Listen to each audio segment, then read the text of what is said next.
अस्सलाम वालेकुम स्टूडेंट्स। आज के इस वीडियो लेक्चर में हम डिस्कशन करने जा रहे हैं क्लास 9 बायोलॉजी केपी के टेक्स्ट बुक बोर्ड पेशावर का एक topic components of human food. इंसान जो है जब खाना खाता है तो उसके कितने कंपोनेंट्स होते हैं, ठीक है। और आज के इस लेक्चर के हमारे ऑब्जेक्टिव्स होंगे यहाँ पर, जैसे आप लोगों को दिया हुआ है कि जैसे आप ये टॉपिक ख़त्म कर लेंगे तो आप इस काबिल हो जाएंगे कि आप इस पॉइंट के आप आंसर दे पाएँ। Like distinguish among the carbohydrates, proteins and fats in terms of their sources, energy values and metabolic functions. आप कार्बोहाइड्रेट्स, प्रोटीन्स और फैट्स के बीच में आप कंपैरिजन एक तरह से कर सकेंगे। आप इनके सोर्सेज, कार्बोहाइड्रेट, प्रोटीन्स और फैट्स के सोर्सेज बता सकेंगे, इनकी एनर्जी वैल्यूज़ के बारे में बता सकेंगे और इसके वेरियस फंक्शन कौन कौन से हैं, यानी कार्बोहाइड्रेट के फंक्शंस क्या है, प्रोटीन्स और लिपिड के फंक्शंस क्या है, तो ये आप बता सकेंगे। चलिए स्टार्ट करते हैं कंपोनेंट्स ऑफ ह्यूमन फूड। जैसे कि आप जानते हैं हमने न्यूट्रिशन के चैप्टर स्टार्ट किया, तो न्यूट्रिशन में हम यही पढ़ते हैं कि किस तरह के ऑर्गेनिज्म जो होते हैं वो फूड ऑब्टेन करता है, फिर उसको यूज़ कर सकता है किस तरह से अपने मेटाबॉलिज्म में, ठीक है, और इससे किस तरह से एनर्जी जो है वो हासिल कर सकता है। अब ह्यूमन जो है वो मुख्तलिफ़ तरह के सब्सटेंसेस जो है वो खाते हैं। लाइक हम रोटियाँ खाते हैं, ठीक है, हम सालन खाते हैं जिसके अंदर वेजिटेबल्स होते हैं, हम फ्रूट्स खाते हैं, हम वेरियस टाइप ऑफ चीज़ें जो है हम डेयरी प्रोडक्ट्स खाते हैं। तो बहुत सारी चीज़ें हम खाते हैं और ये सारी चीज़ें हम क्यों खाते हैं? कहते हैं like all organisms human beings required food to grow, reproduce and maintain good health.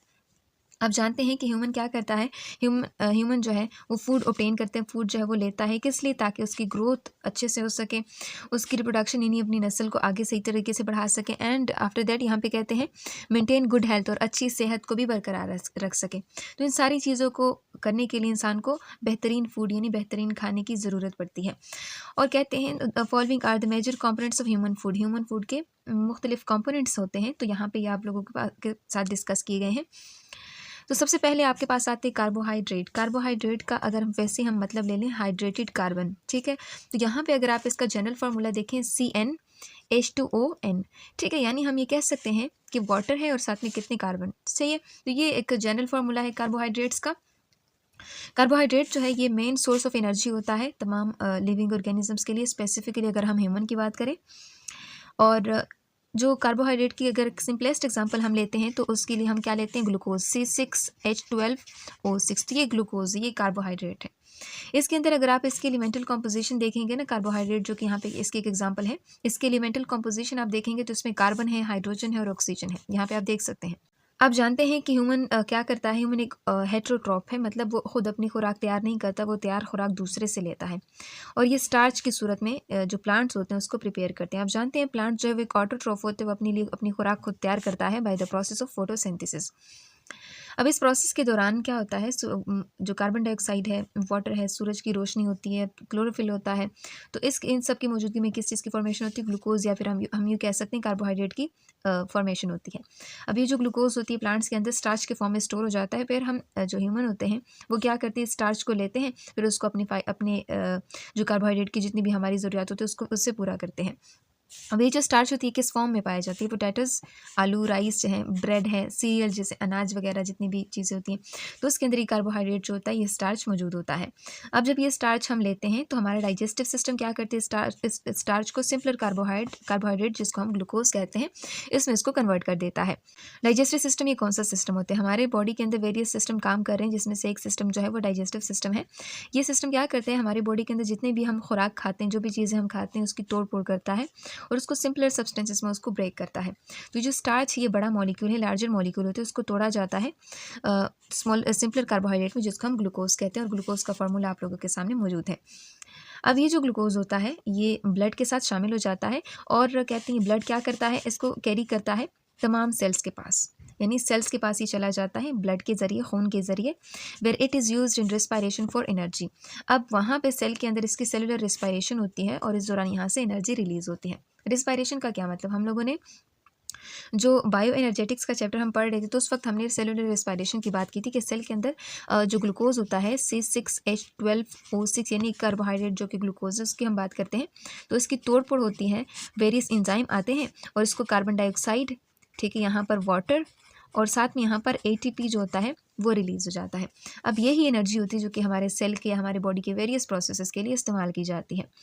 तो ये जो एनर्जी होती है, कितनी एनर्जी हमें कार्बोहाइड्रेट दे सकता है, तो यहाँ कहते हैं if a gram of carbohydrate is fully oxidised, अगर 1 ग्राम ऑफ कार्बोहाइड्रेट हम लेते हैं और उसको फुली ऑक्सीडाइज किया जाता है तो 4 किलो कैलोरीज एनर्जी देता है।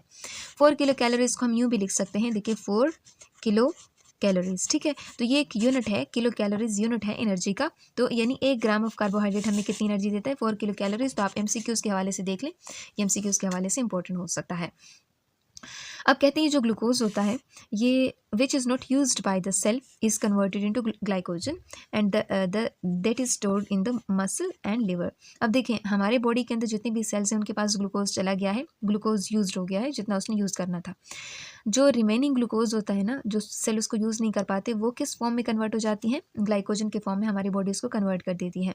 अब ये ग्लाइकोजन के फॉर्म में एक तरह से स्टोर हो जाता है मसल और लिवर के अंदर, यानी ह्यूमन मसल और लिवर के अंदर जो एक्सेसिव जो हद से जो वो ग्लूकोज जो भी हमारे हमसे ज़्यादा हो गया है, सेल से ज़्यादा हो गया, तो अब वो किस फॉर्म में, ग्लाइकोजन के फॉर्म में स्टोर हो गया है। अब हमारी बॉडी के अंदर ना, ह्यूमन बॉडी के अंदर अगर हम ग्लाइकोजन की बात करें तो ग्लाइकोजन की ना एक लिमिटेड कैपेसिटी, हमारी बॉडी की जो सेल्स है, लिवर है, मसल है, तो उसके अंदर लिमिटेड कैपेसिटी है, मतलब वो इतनी ज़्यादा ग्लाइकोजन को अपने अंदर स्टोर नहीं कर सकता। तो फिर जो एक्स्ट्रा ग्लूकोज होता है ना, वो किस फॉर्म में कन्वर्ट हो जाता है, फैट्स के अंदर कन्वर्ट हो जाता है। सो हमने क्या कहा कि जो कार्बोहाइड्रेट्स होते हैं ये बायोमोलिक्यूल्स होते हैं, ठीक है, और ये फोटोसिंथेसिस के दौरान प्लांट्स के अंदर बन जाते हैं और फिर स्टार्च के फॉर्म में ये जैसे ग्लूकोज ही देके स्टोर हो गया है। तो अब इस स्टार्च को ह्यूमन लेते हैं और ह्यूमन बॉडी में उसकी तोड़ फोड़ होती है और उसको ग्लूकोज में कन्वर्ट कर दिया जाता है और यही ग्लूकोज ब्लड के साथ शामिल हो जाता है और फिर उसके बाद सेल के अंदर उसकी सेलुलर रिस्पायरेशन होती है, उसके बाद इससे एनर्जी रिलीज़ की जाती है और उस एनर्जी को फिर वेरियस प्रोसेसेस के लिए इस्तेमाल किया जाता है। अगर एक्सेसिव ग्लूकोज है जो कि सेल ने जितना यूज़ करना तो उसने कर लिया, अब वो जितना बाद में जो रह गया ग्लूकोज उसको ग्लाइकोजन के अंदर कन्वर्ट कर दिया जाता है और वो लिवर और मसल के अंदर स्टोर हो जाता है। अगर ग्लाइकोजन जो है वो जितना स्टोर होना होता है वो हो जाता है और एक्सेसिव जो बाद में रिमेनिंग ग्लूकोज होता है फिर उसको फैट्स के अंदर कन्वर्ट कर दिया जाता है और बाद में जब सेल को ज़रूरत पड़ती है और ये ग्लाइकोजन जो है वो ख़त्म हो जाता है तो फिर फैट को वापस से ग्लूकोज में कन्वर्ट किया जा सकता है। अब यहाँ पे पॉइंट टू रिमेंबर आपको दिया हुआ है, कहते हैं we also get some of our carbohydrates in the form of sucrose. कहते हैं हम जैसे हम ह्यूमन की बात करते हैं तो ह्यूमन जो है वो कार्बोहाइड्रेट को सुक्रोज की सूरत में भी लेता है। वही सुक्रोज जो कि किचन में हम चीनी के तौर पर इस तरह से यूज़ कर सकते हैं, हम चाय के अंदर डालते हैं, कॉफ़ी के अंदर डालते हैं। तो ये सुक्रोज होता है हमारे डाइजेस्टिव सिस्टम के साथ के अंदर चला जाता है, डाइजेस्टिव सिस्टम उसको ब्रेक कर देता है ग्लूकोज और फ्रक्टोज के अंदर। तो अगर हम बायोलॉजी की लैंग्वेज में इसको देख लें तो इसको इस सुक्रोज को हम नाम देते हैं डाइसेकेराइड्स, ठीक है, इसको हम डाइसेकेराइड भी कहते हैं, ठीक है। तो ये आगे जाके आप पढ़ लेंगे, ठीक है। तो यानी हम कह सकते हैं कि कार्बोहाइड्रेट जो है ये एनर्जी सोर्स है और इससे हमें बहुत जल्दी एनर्जी मिल जाती है। तो ये चीज़ें तो हमने पढ़ ली कार्बोहाइड्रेट के हवाले से। नेक्स्ट वीडियो में हम इंशाल्लाह प्रोटीन की बात करेंगे।